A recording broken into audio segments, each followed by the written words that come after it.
ya dalam memberikan maaf, hanya sekedar lip service saja ya, hanya sekedar lip service saja.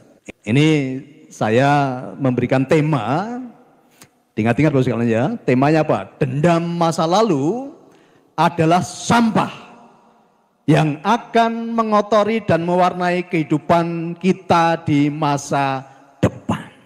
Ini diingat-ingat nih. Kalau masa depanmu pengen baik, masa depanmu pengen cerah, masa depanmu pengen dipenuhi dengan warna-warna yang indah, apa yang harus kita lakukan? Hilangkan dendam yang ada di dalam hati kita. Karena apa? Dendam itu ternyata sampah. Ya, dendam itu adalah sampah. Ketika dalam hatimu masih ada dendam, berarti apa? Masa depanmu akan dipenuhi dengan sampah. Tidak akan mendapatkan kebaikan-kebaikan dalam hidupmu gitu loh. Lah, makanya penting sekali ini ya, menghilangkan, menghapus dendam. Tidak hanya sekedar mulutnya, tidak hanya sekedar lip service. Tetapi dendam yang ada di dalam hati kita, itu harus betul-betul kita buang jauh-jauh. Ada orang mengatakan begini, Pak, saya ini kok selalu sial kenapa ya? Pak, saya ini kok selalu mengalami kehidupan yang tidak baik. Pak, saya ini kok selalu sakit-sakitan. Nah, ternyata ujung-ujungnya Bapak sekalian ya, kalau kita cek, ternyata masih ada dendam di dalam hatinya. Maka kehidupannya, masa depannya dipenuhi dengan sampah. Tidak bisa melihat keindahan. Tidak bisa merasakan keindahan. Gitu loh. Kenapa? Sampahnya selalu dibawa kemana-mana. Dan banyak orang ternyata tidak sadar Bapak sekalian. Ya. Jadi rasa dendam, sakit hati. Ini banyak orang menyimpan, tetapi dia tidak tahu nyimpannya di mana gitu loh.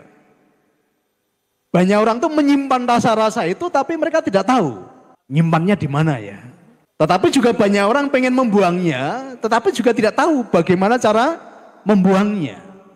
Bersama dengan kami, nah kami lebih banyak apa? Mendampingi banyak orang untuk membersihkan sampah-sampah kehidupan tadi. Dan ternyata setelah sampah-sampah kehidupannya dibersihkan, dihilangkan, kehidupan berubah Bapak sekalian. Masa depannya menjadi cerah. Masa depannya menjadi indah.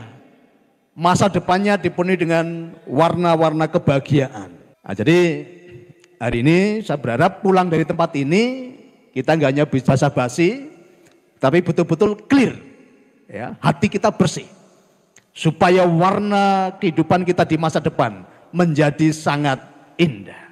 Bapak Ibu yang saya cintai, apa itu dendam ya? Apa itu dendam? Ini mesti kita harus clear dulu ya. Apa itu dendam? Dendam adalah rasa yang tinggal di dalam hati kita karena banyak harapan-harapan yang kita berikan kepada orang lain, harapan itu tidak terpenuhi. Ya. Orang itu menjadi dendam karena apa? Karena banyak harapan-harapan yang digantungkan di tempat orang lain dan ternyata harapannya tidak terpenuhi. Akhirnya orang itu kecewa dan kecewanya sangat berat, akhirnya apa? Menjadi dendam. Nah, ini sumbernya dipahami dulu nih ya. Kenapa banyak orang dendam? Kenapa banyak orang benci? Kenapa banyak orang hatinya tersakiti? Dimulai dari mana? Dimulai karena kita menggantungkan harapan-harapan kita kepada orang lain dan ternyata orang itu tidak bisa memenuhi harapan kita gitu loh. Itulah yang membuat apa? Sumber tadi. Sakit hati dan akhirnya menjadi dendam. Oke, contoh ya.